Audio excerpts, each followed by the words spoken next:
مش كل معركة تستاهل تدخلها. في أفكار لو ناقشتها هتسحبك لتحت. الكتاب بيقول إنك تقدر تختار أي فكرة تاخد اهتمامك وأي فكرة تسيبها.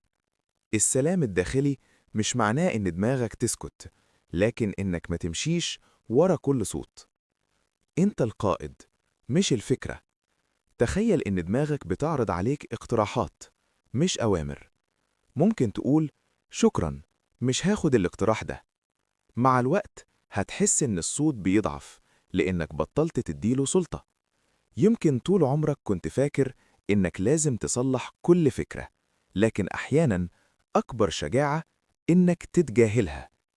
أنت مش أفكارك، مش مخاوفك، مش دوايرك العصبية.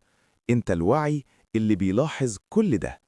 ولو حسيت إن الرسالة دي فرقت معاك، اكتب أنا أكبر من أفكاري.